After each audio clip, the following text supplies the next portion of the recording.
sisters, and welcome back to today's Bible study. We are in the book of Isaiah and we are on chapter 20 today. Just a little short one. So let's recap chapter 19. And it was all about the judgment for Egypt. We know they were a huge superpower there, and sometimes they were an enemy of Israel, and sometimes they were actually a place of refuge for them. So YAH's judgment on them is going to be destroying their leadership, and they will be going to their false gods and idols for help, and their psychics and all the things that just are nothing. They're pointless and they're actually evil, and YAH obviously beat them all, and so they are nothing on him.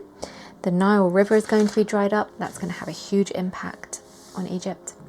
And the leaders are just going to be so bad. They're going to be such bad advice, and they're going to reach such a point when no one can help them at that point. And there will come a time where the roles will be reversed, where Judah is going to be the terror unto Egypt instead of the other way around. And then there'll be a time when Egypt will come to YAH. There'll be 5 cities that are going to swear to the Lord of hosts, and they will be delivered. There's a little bit of prophecy of the millennial reign here as well. And although the Lord will smite Egypt, he's also going to heal it. And there's going to be a time when the future of all 3 nations of Assyria, Egypt and Israel are going to come together through a highway that's going to link them all, and they will all be blessed. And YAH is even going to call Egypt his people. He's going to call Assyria the work of his hands, and Israel is always his inheritance. And so this is fulfilling all the way back in Genesis, where all nations will be blessed. So let's get right into chapter 20. In the year that Tartan came unto Ashdod, when Sargon the king of Assyria sent him, and fought against Ashdod and took it, at the same time spake the Lord by Isaiah the son of Amos, saying, Go and loose the sackcloth from off thy loins, and put off thy shoe from thy foot. And he did so, walking naked and barefoot. This is describing a time when the Assyrian army conquered Ashdod, which is a Philistine city. And at this point, Judah would be thinking, oh no, we're probably next. We need saving. And the next point is YAH is giving an instruction to Isaiah to take off his sackcloth, which he had on for mourning, and to take the sandals off as well. And so now Isaiah is dressed as someone who was very poor.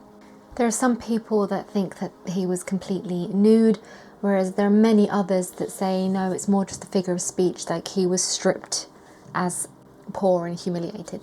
And the Lord said, Like as my servant Isaiah has walked naked and barefoot 3 years for a sign and wonder upon Egypt, upon Ethiopia, so shall the king of Assyria lead away the Egyptians prisoners, and the Ethiopians captives, young and old, naked and barefoot, even with their buttocks uncovered, to the shame of Egypt. So under YAH's command, Isaiah is now dressing in this poor, destitute way for 3 years. And this was a message for Egypt, because the king of Assyria is going to be leading Egyptians away as prisoners.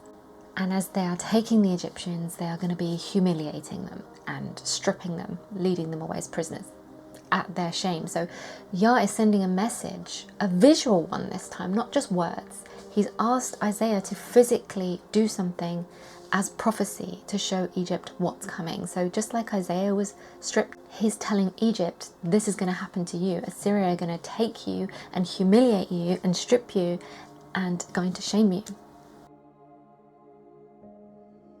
And they shall be afraid and ashamed of Ethiopia, their expectation, and of Egypt, their glory. So at the point where YAH is going to be judging Ethiopia and Egypt, he's going to be sending a message to Judah to say, don't look to them for protection and support. Look what's going to happen to them. So always YAH's giving a message, whenever Judah is trying to lean on another nation for support, he takes away their power and everything, says, look, what are you going to them for? Look, they're nothing. They are nothing. Come to me. And that's always the message. And we can take away so much from that. Whatever we put our trust and our hope in.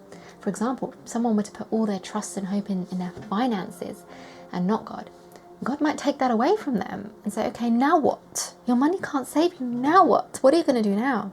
In a message to encourage you to always go to him. That doesn't mean we can't be without physical protection. We can't be without physical wealth. It's what we put our trust in that he cares about. Who are you going to first? Are you going to your money? Are you going to other people? Or are you going to go to God? So go to him first so that he doesn't need to teach you this lesson the hard way, because this does not sound fun. And the inhabitants of this isle shall say in that day, Behold, such is our expectation, whether we flee for help to be delivered from the king of Assyria, and how shall we escape? So Judah now cannot escape. They have been checkmate here. Judah is now caught between Egypt and Assyria, and neither of them are going to help because they can't trust either one. So we got checkmate. You got no way out except the Lord.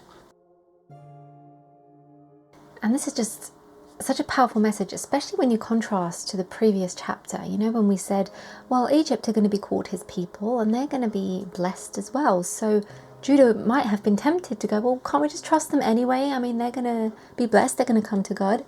But see, YAH is just a million steps ahead of everything. He sees everything and he knows everything that's going to happen. So he has given a 3-year sign, 3 years, showing how futile it is for Judah to lean on Egypt and trust that they can help them. 3 years. And that's why things take so much time that we get frustrated about, isn't it? We're like, oh, why is this taking so long, Lord? And it's often because YAH might be trying to teach us something. He might be saying, I know you're going to try and put your trust in this, so I'm going to leave it a really long time so that you can see that this isn't right for you, or you can see that you can't lean on this and you need me.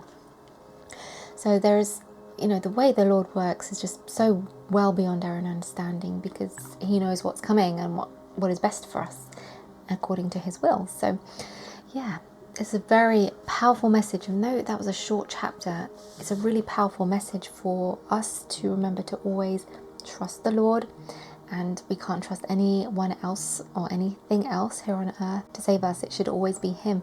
Now the Lord might use other things, worldly things like nations and stuff like that, but our trust should always be in him, not in the creation. So there we are. That was short and sweet, chapter 20. Powerful message as always. Please do leave your thoughts and takeaways and comments in the section below. And remember, Jesus loves you. Lord willing, I'll speak to you soon. And until then, have a blessed day. Bye. Preach, Holy Spirit.